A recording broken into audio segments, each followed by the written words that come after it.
Real estate has taught me a lot, and there are a few things that I feel like I should pass on to other people, and it's going to be these top 5 things. Number one is going to be paying yourself first. And I don't care whatever business that you're in, if you get in the mindset of profit first, and there's a whole system behind this, especially if you're running a company, this is a good way to set up your bank accounts. But profit first will always be king in the idea that you are always paying yourself before you pay your taxes, before you pay this, and this, and this, your company. This allows you to stay in control of your company and not your company controlling you.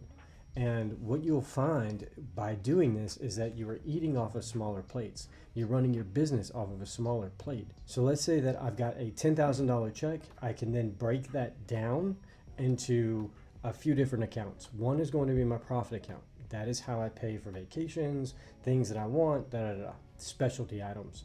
And I usually pay that out every quarter. The second one is going to be an owner's comp, which is allowing me to pay for my bills and the things that I need to do. The third is going to be your operations account, which allows you to pay for everything in your business, and then you can then break that down into a tax account as well. And that tax account pays the government because they will always get theirs. Now, the way that you structure this is profit always gets paid first. And it may be a 5%, it may be 10%, it may be 20%, depending on whatever your tax bracket is and how you need to structure your accounts. However, this is going to allow you to start putting money away for yourself, and that ultimately is going to start compounding into other things. You're working your business off of a certain amount that you get paid, and if you can keep that in that structure and always control how much is being spent from those accounts, you will start to gain ground in your finances. And that's something that has helped me. And I was never, especially being in real estate, I would get large checks or bigger checks and I would spend them. And this has helped me to shrink down that process and be able to control what money goes out, what money comes in, how am I structuring my business, my life, and making sure that everything can fit inside of the parameters of the business and the money that I make. The second thing that real estate has taught me is not to put everything in one basket. If you do this, if you are counting on one lead, you're counting on one deal, you're counting on one closing, you're counting on one lead source, you're counting on just one thing in general because it works right now, you will soon realize that things change. And if they change and you're only counting on that one source, and if that source dries up, you will now lose all of the potential business. So you always got to be looking at that next opening, that next door, and what other things you need to be implementing into your business or your life. And for me, this applies to life because if you put all of your eggs in one basket and that doesn't work out and you don't have a plan B, then you can be caught up the stream without a paddle. And that is not what you want to be. You want to be able to control the what is in your controllables and be able to operate in the understanding that you understand that if this goes south, I am good because I have this ready. And so that is something that real estate has always taught me.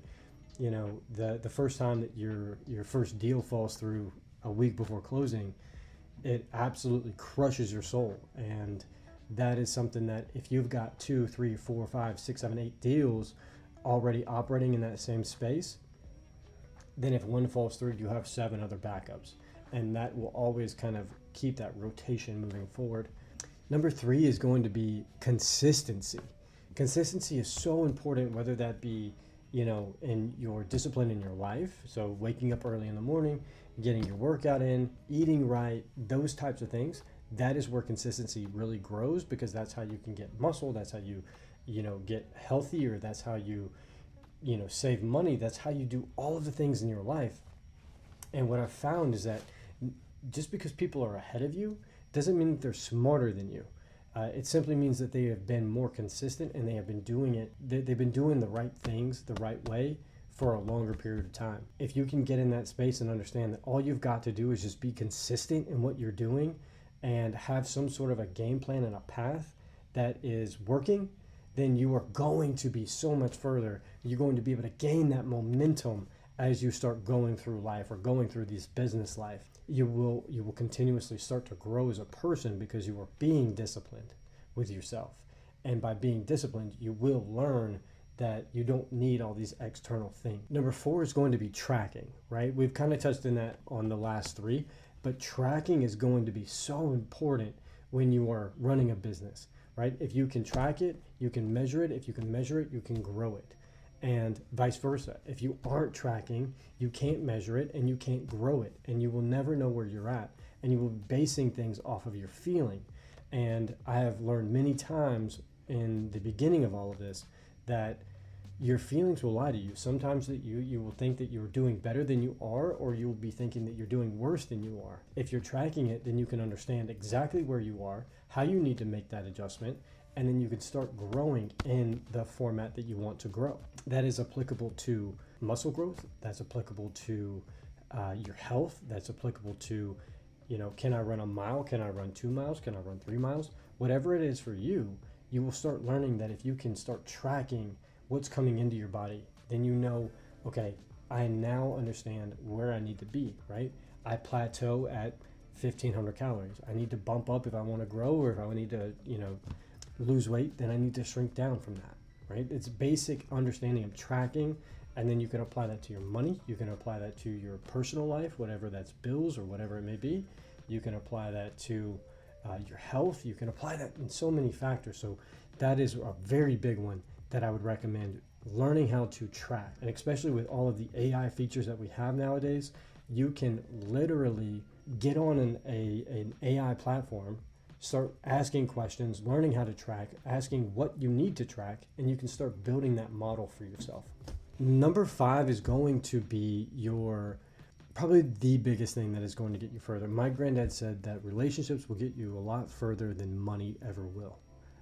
My granddad grew a gas company from one truck that he borrowed from someone to an entire enterprise, basically, and ended up selling that company, and that was a whole other thing. But the idea behind that is that it was all based off a relationship, and something that's something that he told me when I was young, and I didn't understand it at the time. And then I went to work for my uncle at one point, and he told me the exact same thing. And I knew that relationships were important, because obviously if I don't have $100, then I have someone who can give me a job, then I can then make $100, right? If I know somebody who owns a car wash and I need my car washed, I can talk to them and get my car washed, right? Like, I know who to connect myself with. And something that I've learned in growing relationships is give, and then ask. Always be willing to give before you ask for anything. And sometimes in a really good relationship, you don't ever have to ask for anything, right? Because the idea is that I'm giving, they are giving. I'm giving, they are giving. And ultimately, you start to grow these relationships where people trust you, right? The systems that you put in place, and switching to real estate, the systems that you put in place bring you leads, right? And when those leads come through, the only thing that is going to be able to close that deal is trust. People do business with people that they like and they trust.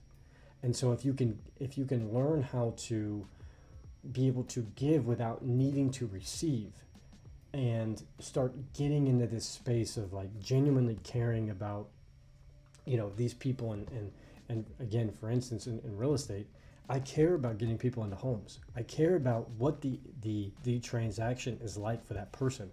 I care about how this deal works for the person that I am representing. I will do everything I can to get the absolute best deal for my client. And that translates to the consumer as, this person cares about me, because I do. And that's not something that you can fake. And maybe you could fake it, but your reputation will soon become that. And if you want a long-lasting reputation, then you've got to actually care about what you're doing. You've got to care about the people you're doing it for, and you've also got to care about the people that you're doing it with. And a lot of times you see that from upper management. You're like, man, they don't really care about the people under them. And if you're in that space, you might want to get out of there, right? Or lead up the chain of command in some format. Like, the idea behind relationship building and growing your business based off of solid, good relationships that people that you care about and they care about you, you will get so much further and get so much more done. And that is going to be the top 5 things that I can pass on to you in any sort of fashion. If you are getting into any sort of business, you're trying to grow in your life, or looking for some personal development, or something, whatever that may be. If you're just younger and you're getting into a professional field, these are some things that I have found getting into real estate when I was 18, just learning the business and learning the processes that come along with it. These are some things that I've learned and have absolutely helped me in my life, my business, and my relationships.